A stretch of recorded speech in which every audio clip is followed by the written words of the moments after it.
Welcome to the Empowered Team podcast. I'm your host, Kari Schneider, and I am so fortunate to be here with Dr. Robin Hills.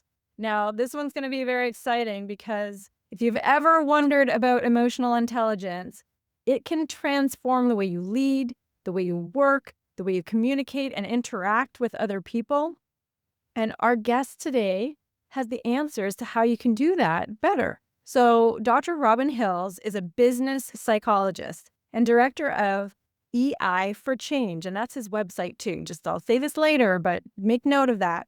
Specializing in emotional intelligence, positive psychology, and neuroscience with over 500,000 students across 200 countries, actually more than 200 countries. And his programs are among the most comprehensive in the world, and contributions have earned him multiple accolades, including International Impact Company of the Year and an honorary doctorate in advanced studies in psychology. And as an accomplished keynote speaker and recognized leader in emotional intelligence, he's here now with us developing this critical skill called emotional intelligence. And I cannot wait to learn more about this. So you've already given me permission to call you Robin. So I'm going to say, Robin, tell us more about how you got into this business psychology and emotional intelligence. Tell us more. Sure, Kari, that is a wonderful introduction. Thank you so much. And thank you for having me on your show. It's a pleasure to be on here to bring to your listeners more information about emotional intelligence, because emotional intelligence underpins everything that we do. We experience a range of emotions every day. You and I are experiencing emotions as we're talking to each other, and your listeners are experiencing emotions as they listen to me and they listen to you talk. But it's how we actually interpret and work with those emotions that is fundamentally part of emotional intelligence. So it's the way in which we interpret that data and use it to make good quality decisions and build up authentic relationships with other people. So would that be, because some people may not be familiar with emotional intelligence or its definition. So would that be your definition of emotional intelligence and the emotions that we're experiencing and how we interpret them? Would that be one definition, or how would you describe emotional intelligence to the listeners? Well, it's very simple to describe, and you've given a brilliant description there by just repeating back what I've said. And really, I can't alter that. It's being smart with your feelings. It's learning how to transform your emotional data into practical realizations and practical actions that you can use and take into the real world. So it's the way in which you make your choices around decisions, and it's the way in which you interact with other people. So with what you've described right there, and I can imagine people thinking about this in the context of other people, because it's one thing to have emotional intelligence or experience our own emotions or maybe have awareness of our own emotions.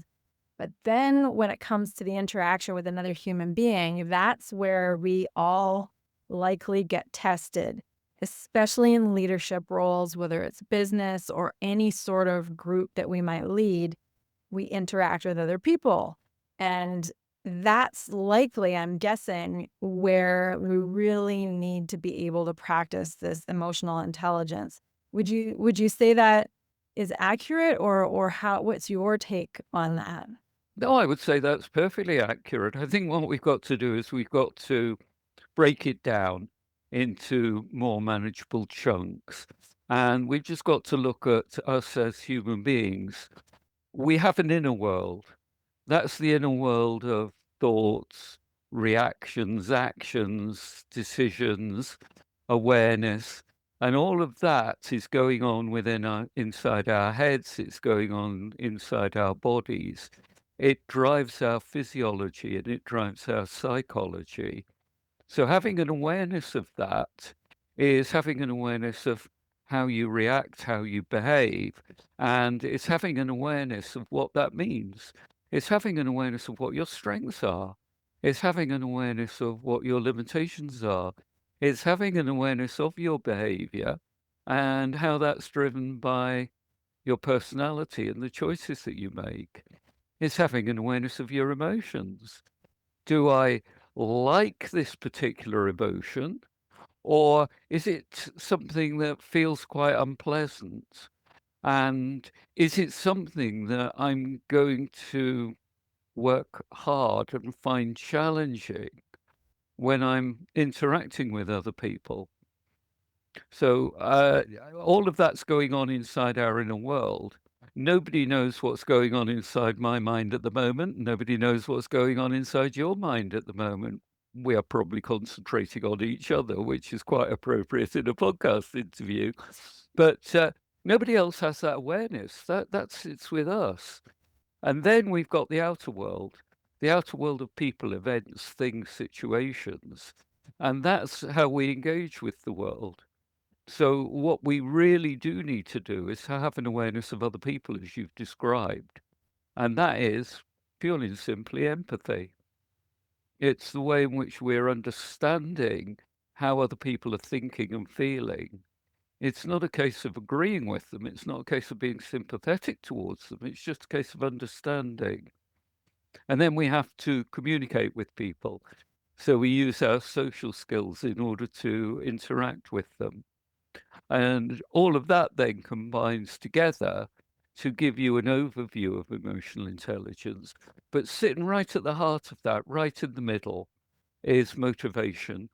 What is it that motivates us to interact with other people in the best possible way? And have we got that motivation to influence other people, to encourage them, motivate them? Okay, this is so interesting. And I'm gonna try and summarize this a little bit so that the listener gets to hear it again, maybe in a different way. What I'm hearing you say is that it's starting with this inner world. It's starting with us in this inner world having awareness that we've got thoughts, we've got emotions, we're taking actions, we've got strengths, we've got weaknesses, that we're starting with this, ourselves and our awareness of ourselves and actually getting to know ourselves. And at the same time, then there's the outer world. And that outer world has to do with somebody else has their version of that. And it's not the same as ours. And in order for us to not even necessarily understand everything, but just understand that they have an experience and our empathy is trying to understand that they're having whatever experience that they are. And we're trying to endeavor to have enough understanding. And that's what the empathy is trying to understand their inner world. That's the empathy. And then you bring this together with, it sounded like this motivation of, well, what motivates you to interact with that other person in the outer world? Not in your own, you're already interacting with yourself in probably a whole bunch of ways. And what motivates you to interact with that outer world or that other person? And that yields this communication that I would suggest breaks down for a lot of people. Friendships, parenting, marriages, businesses, leadership roles. So now you've described this all. Now, okay, correct me if I'm off on any of that. I want to make sure the listeners hear it a couple of times.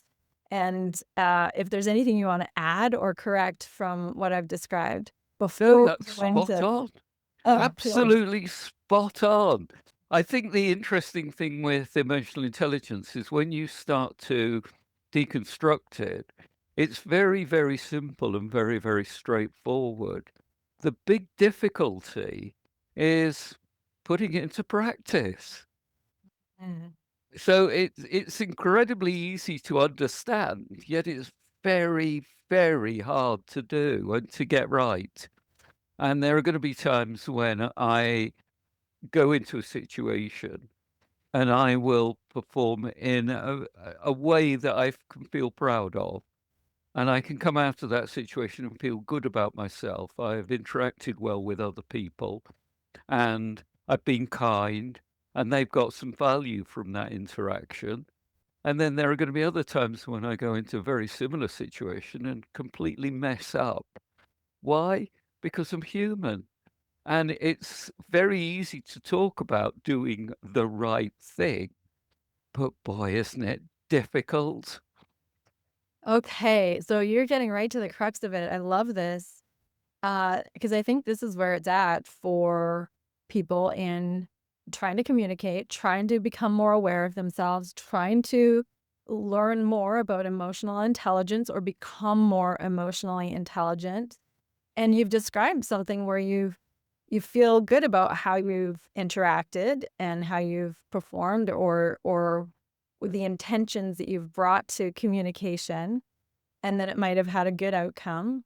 And then maybe the similar situation, not a great outcome. What about those situations where you think you've been a rock star, you've done really well, and you've put your best foot forward, and it still didn't have the outcome that you thought it would or that you were hoping for because there's this gap, this interpersonal gap between other people. Tell us more about where we're missing the mark or what to do or any of the things that can help those of us who are trying to uh, keep practicing.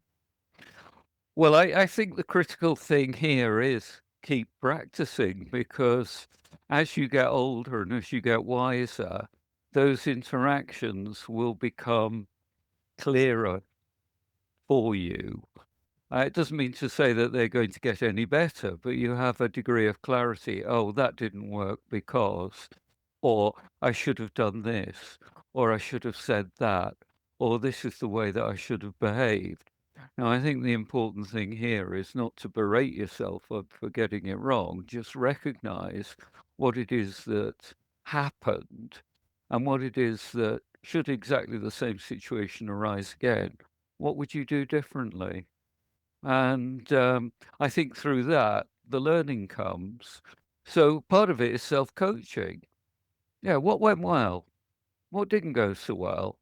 And be honest with yourself because these are your own thoughts and your own feelings. You don't need to share them with anybody unless you really want to. Another way to do that is through journaling. Just make notes and keep a notebook and refer back to it. But keep it as a private notebook. Don't share it with anybody. It's like a diary. Nobody needs to read it, but it's just very, very handy to go back to and read at some point in the future and say, ah, that's an interesting insight. I'd forgotten about that. Or that's actually speaking to me in a completely different way now. Oh, I've learned something through that. I love these tips because you end up learning or gaining the lessons from your own interactions. And in doing so, you've described self-coaching, you've described private journaling. And I coach people and I realize that when someone's self-coaching, the key to it is to practice the way a coach would with you, which is full of compassion or empathy. And that is one of those things that when people start to you said it yourself, it's not berating. It's not berating yourself. It's offering yourself this almost a do-over. What would I do differently? With realizing and accepting that it was the way it was, it went the way it went. And what would it look like if I were to do it differently? And what would I do differently? Yeah.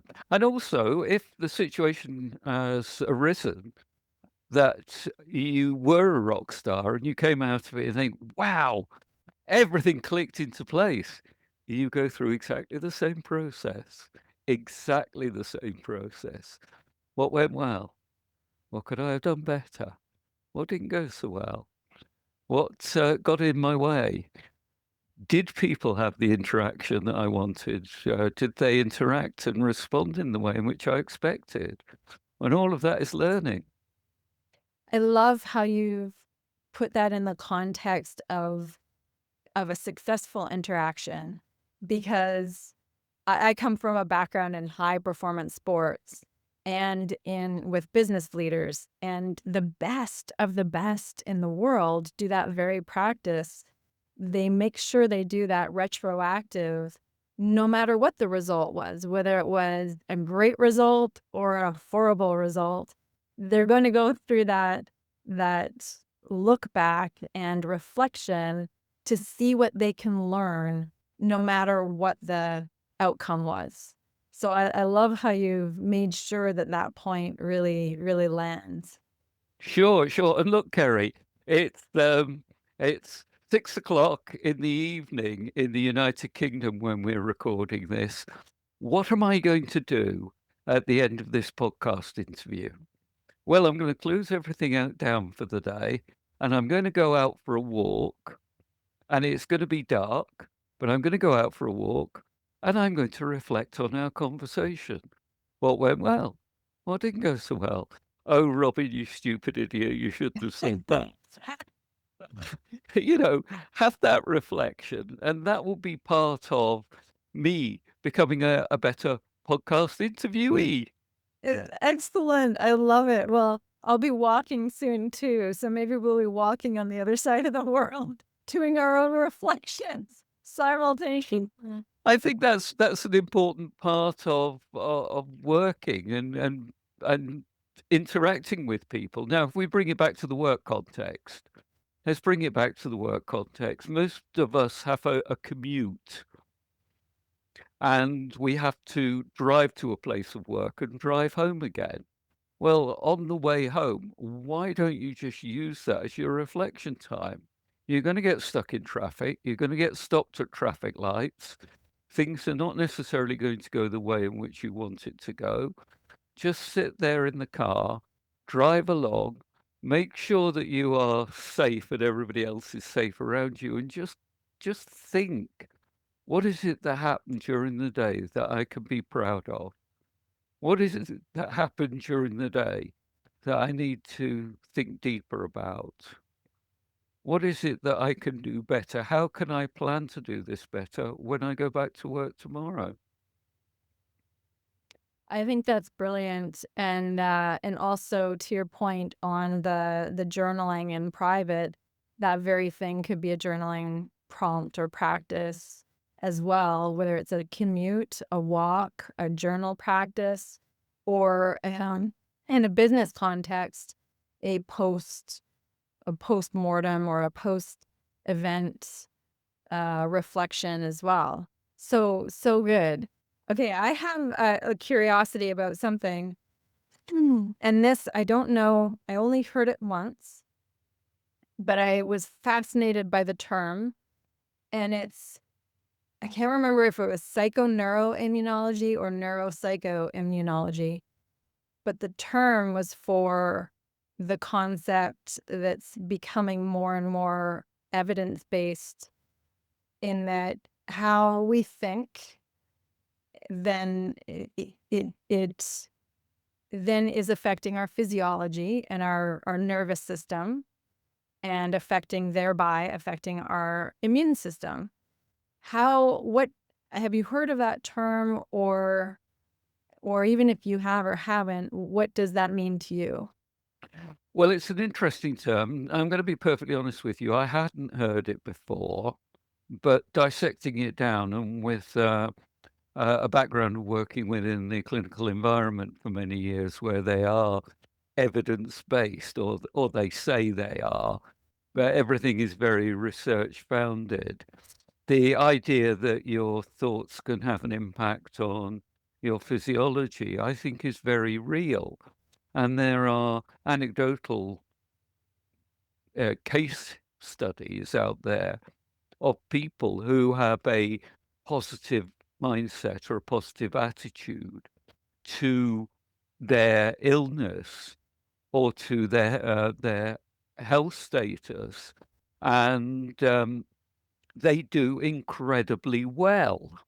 Now, they may not be totally cured, but they have a much, much, much better outcome to somebody with a negative mindset. So I think that there is a lot of evidence out there, even if it is only anecdotal, and we need to do the proper research in the double-blind, placebo-controlled studies to demonstrate that this type of action does take place, so that we can actually really go and prove it.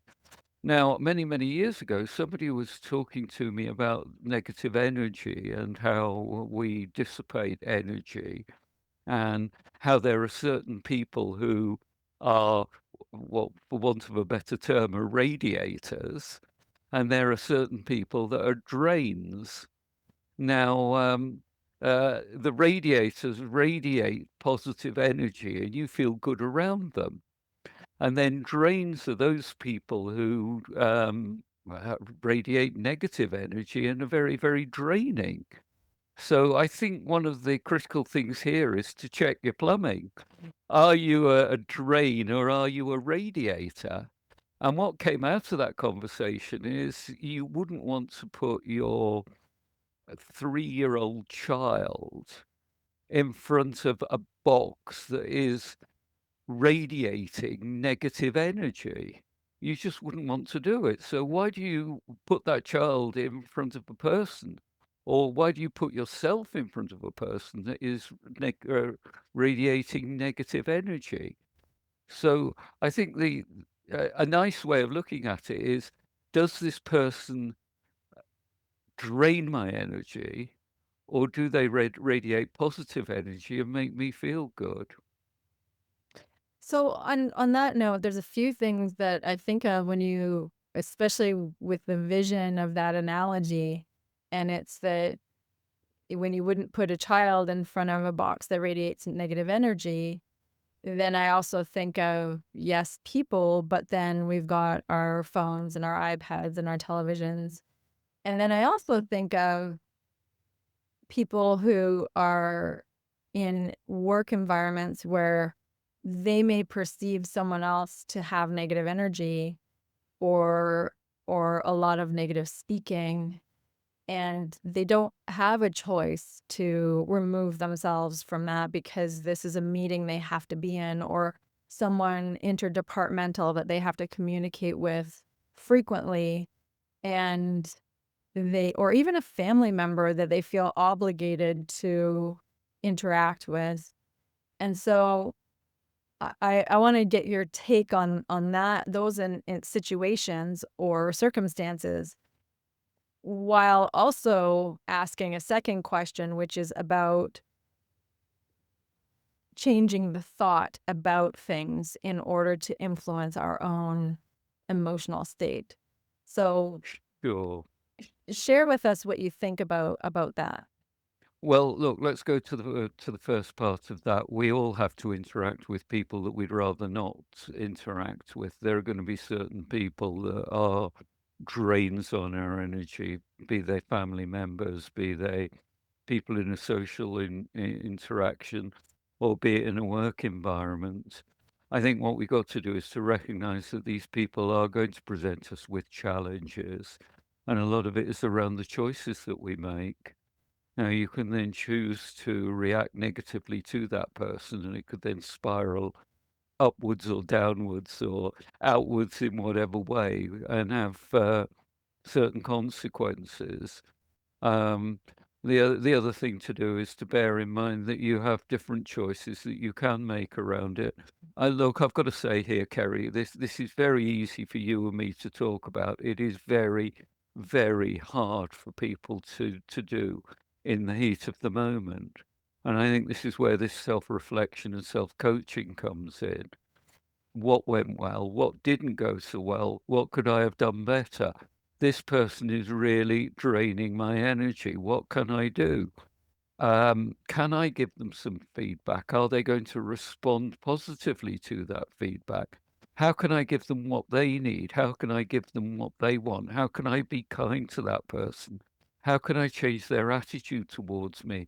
All of these are questions that only individuals can answer for themselves. I can't really come up with an answer, and if I did, it would be very trite and probably wholly inappropriate. But I think let's recognize that there are going to be people out there that we're going to have to interact with, whether we like it or not. And let's do the best that we possibly can. This is where emotional intelligence comes in. And I think it's important to identify very, very simply, what emotion am I feeling? Or what is it that this person is instilling in me emotionally? Am I feeling angry? Am I feeling fearful? Am I feeling stressed? Am I feeling anxious? What emotion are they instilling in me? And then the next thing to ask yourself is, okay, if we take that emotion as data, what's it telling me? So if I'm angry, it's because they're transgressing one of my core values. If I'm fearful, it's because I'm uncertain as to where the relationship is going, or I'm uncertain as to how they're going to behave in the future. If I'm feeling stressed, is it because I'm not getting what I need from this interaction? Have I not got all the resources that I need? If I'm feeling anxious, I may be anxious because I need to do some preparation that I haven't done in terms of this relationship. So look at the emotional state and ask yourself the next question. What is this telling me in terms of data? How do I interpret this data? And how do I then apply my intelligence to move myself forward within this relationship? I think that how you've described this for our listeners is absolutely brilliant because for so many reasons, but one of which is that it slows everything down when you're caught up in an emotional storm or in an emotional state, even from being around or in a certain environment, slows everything down by asking just to name what the experience is that you're having. This is just an internal thing. And then looking at it from as though you were with a coach, again, the self coaching, looking at it from the perspective of, well, there's a reason that I'm feeling this. What's this data telling me? Such a great question because it offers so much. Then we understand that this, beautiful brain of ours is doing what it's supposed to do, which is creating an emotion that typically we feel this thing in our bodies, and then it makes us do something or not do something, that emotion. So what's it telling me? Oh, it's I'm afraid. So I love how you've described this because it from a context of feeling like someone else is making us feel drained or negative or whatever, it takes our own power back by taking a look at what's being caused within ourselves. So such a simple and powerful practice. The two questions, what am I feeling? Name this thing. And what is this emotion that I'm feeling? What is this data telling me? What can I learn from this? And the insights tell us more about ourselves, bring our own power back versus succumbing to thinking that someone else is causing this all the time. Yes, I think what we've got to do here, Kerry, is vitally important. This is very easy to say. It is incredibly difficult to do. And that is, nobody can make me angry. Nobody can make me fearful. Nobody can make me upset unless I choose to allow them to. So remember, it's all about choice. I am choosing for them to make me angry. I That am choosing for them to make me fearful. Oh, I want everyone to hear that. Uh, Nobody can make me feel blank. angry, fearful, whatever, unless I allow them to. Just reiterating that for the audience because it's it's something that we are not taught. We're taught from such a young age, and then we're bringing this into world-class business environments, homes, stores, any interactions. We're taught that, oh, don't make Johnny feel bad, or did so and so hurt your feelings? We're taught that someone else is doing that to us from so early that we don't even recognize that we have our own power over our own emotions.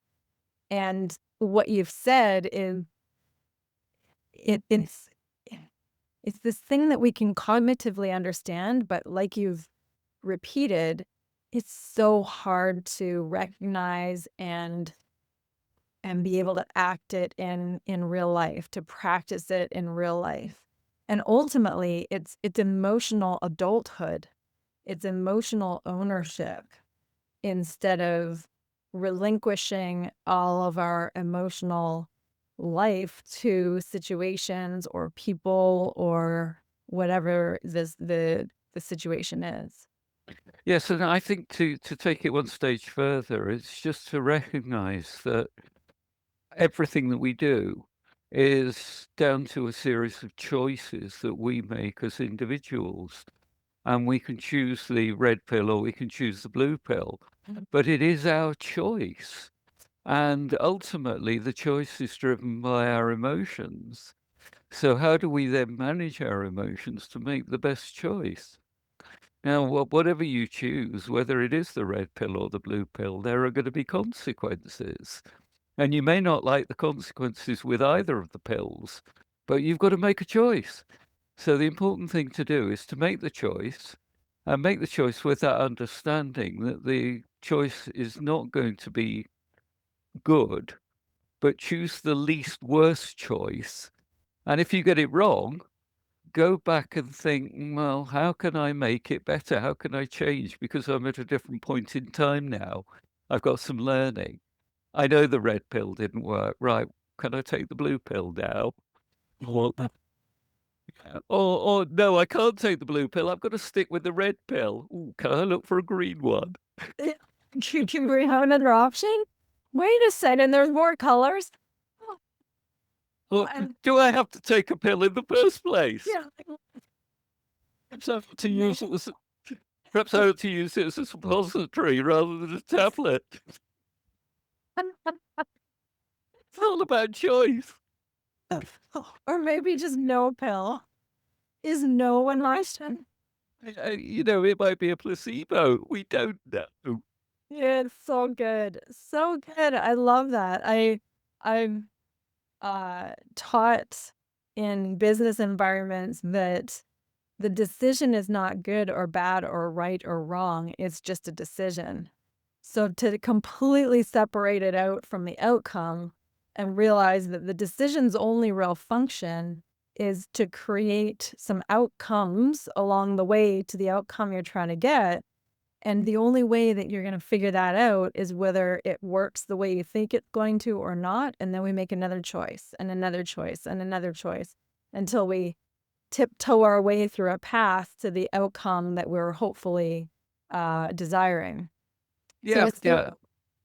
go Well, we could look at it in terms of our interactions with other people. There is a gap. We interact with somebody with a certain level of intention, and the way that impact affects the other people is probably not the way in which we intended. So that gap there, that gap is where emotional intelligence sits. and that gap is where if learning in that gap is where any successful relationship lives, it would seem. You are in the UK. I'm in Canada. I was recently speaking to someone who was speaking about the challenges in US politics. And they said that because of their values, they were choosing not to interact with certain people at all. because they have different political value. And I said, isn't that part of the problem? Because there was a choice to completely remove themselves and choice to only surround themselves with people of similar or same values of their own.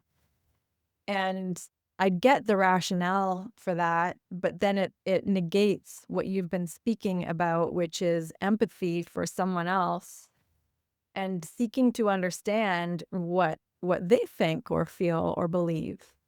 And the bizarre thing about it is that when you break it down to the most fundamental of things, most of us want very similar things. And they might be health or caring for our loved ones or and everything else beyond that is preferences, really. But there's some fundamental things that almost everyone agree upon. You know, they don't want suffering for children, or there's so many things. So how do you have any tips for helping someone become compassionate or empathetic to those who think very differently than they do? I think one of the simplest ways to look at this is that I am not going to change somebody's fundamental thought pattern with a few succinct sentences. So when I'm engaging with somebody who has a completely disparate view to what I have, the key there is to think, well, there's no point in arguing with them because that's not going to change anything. If anything, it'll further ingrain their thoughts and ideas as being right. It goes back to empathy. And this is, I've got to say it again, this is incredibly hard. But when you are engaged with somebody who you find their thinking patterns are so obnoxious to your way of thinking, the critical thing is either not to walk away or to argue with them, is to ask more open questions and to actually then learn more about what is driving their thinking and what is driving their emotions. And a good critical question here is, when was the first time you realized that that situation was for you the right one? It's interesting because I one of my values is curiosity. I love curiosity and really curious or creative curiosity, compassionate curiosity, and intelligent curiosity. And yet it's amazing how I forget that when we're right. I just let's be human here. When I know someone is thinking and in a stance that's so different from my own. So, this is your point of how challenging it can be when someone you might find someone's thoughts or opinions obnoxious. However, so here's where my question, when you're asking when was the first time you realized, and I think you had said realized that way of thinking, the the challenge, and this is part of the communication, I think, the challenge is doing it in a way that's so authentic that you really are into the curiosity and the openness. Because if you ask that question with even the tiniest shade of snarkiness or, judgment, then people pick up on it. That they know exactly that if I said to you, "Well, when was the first time you realized that was your choice?" Yeah. It's the tone, it's the so And again, this is why it is so difficult. We know the theory, but putting it in practice is incredibly hard. And what I find is that it's difficult to pose those questions without it coming across as an interrogation, without it coming across as some underlying judgment, or without it coming across as being aggressive. So the challenge then is, how do you engage with that person and authentically ask that question in a way in which they feel inclined to want to give you an honest answer? Because quite honestly, whatever they've got to say, I don't care about. I really don't care. All I'm doing is I'm actually asking the question to make them go away and, that's an interesting question. When did I start? Why? So that's ultimately why I'm asking the question. And they can tell me whatever they like. It's not going to change that interaction and the interactive state. But what it hopefully will do is make them go away and reflect and think. And perhaps that's going to change their mindset. Well, it comes back to what you said early on, which is, what is your motivation? And if the motivation is connection, or the motivation is a deeper understanding, or the motivation might be something in business, it might not be connection, it might not be deeper understanding, it might be getting a project complete or getting a schedule decided on. So if the motivation is clear, that can help people get through the filters or the baggage that make it difficult. I know that for me, I've been in a number of difficult situations, one of which with two different family members, with one with Alzheimer's, one with dementia. And one of them was living with us at one point, and another I was caregiving. Both of them I caregived for at periods of time. But the challenge was getting the short-term memory not being there and getting the same information coming back. And one thing that helped me, and I used it for my daughter as well, to say, okay, we're going to make a game out of this, so that when the same question comes up, we get to answer a different response every time, to see which response helps them have it stick or have it land or changes the outcome. And for us, it was amazing, because if the daughter is asked the same question, oh, what are you taking in school? Or are you in any sports? And that question's been asked 12 times.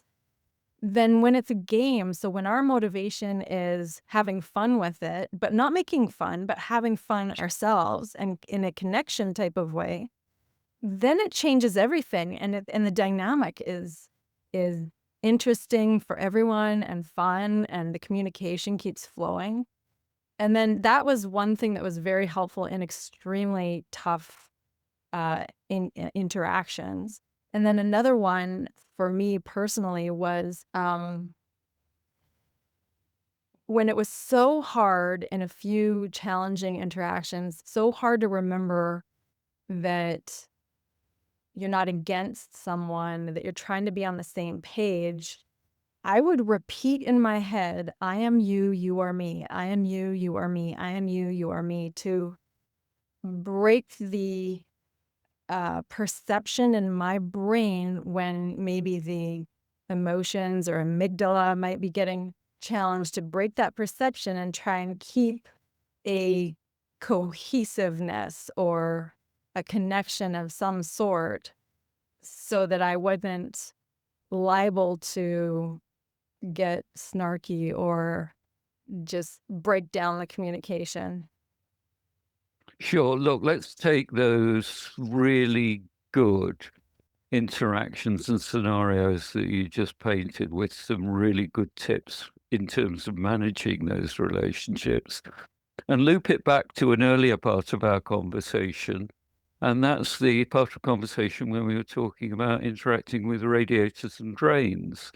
Now, when you're interacting with drains, there we are, we've got some great tips. Treat it as a game. Try and rephrase your interaction in a way that puts you in control and gives you the opportunity to make more choices. So do it that way. And then the other way to do it is the way that you've just described.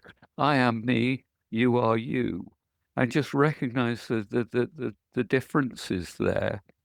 And I'm really delighted that you've come out with those examples, because I think the first part of the conversation that we had before that was starting to be tinged with politics with a big P. And I think that that would have induced a certain way of thinking and feeling in some of your listeners. And I think what we've got to do is to take that word politics and put it with a small p, because that's what we're having to do in the work environment every day. We're having to work with politics. And that might be the organizational culture, it might be the team culture, or it might be interactions with certain people within the team or within other departments.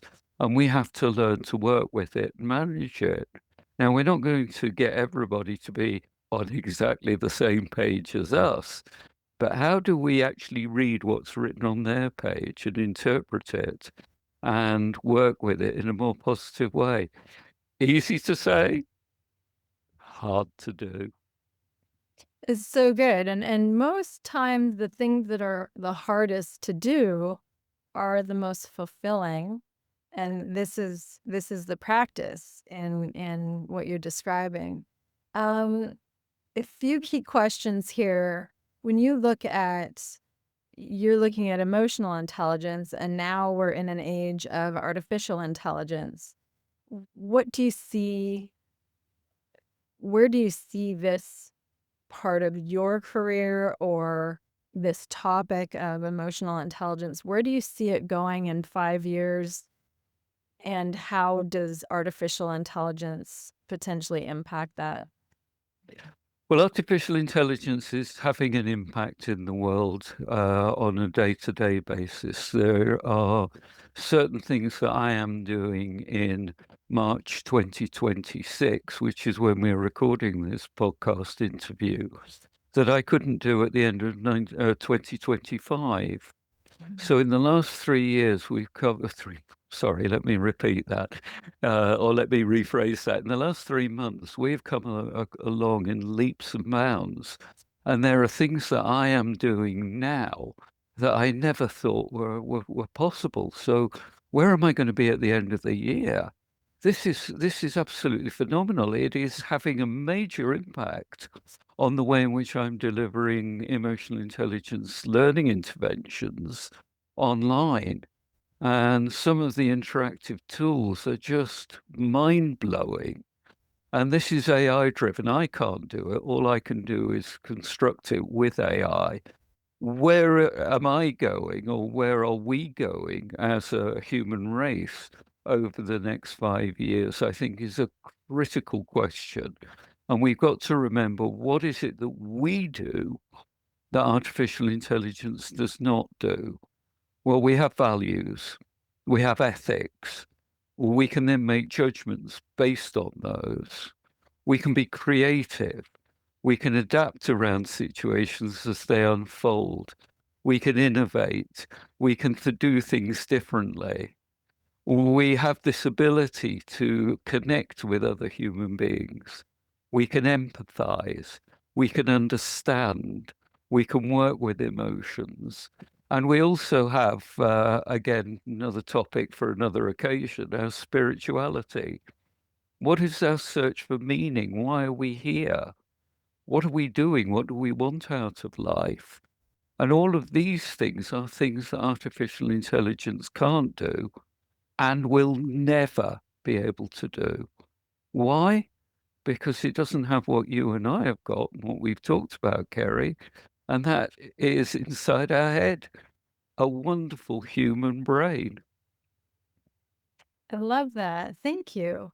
And what would you provide as a piece of advice to maybe a younger version of yourself or others that you would like to share?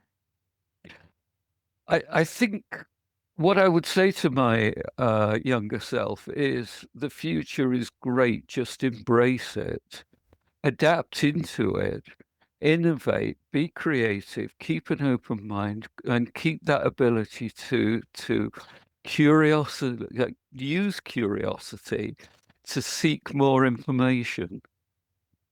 I love that. I love that.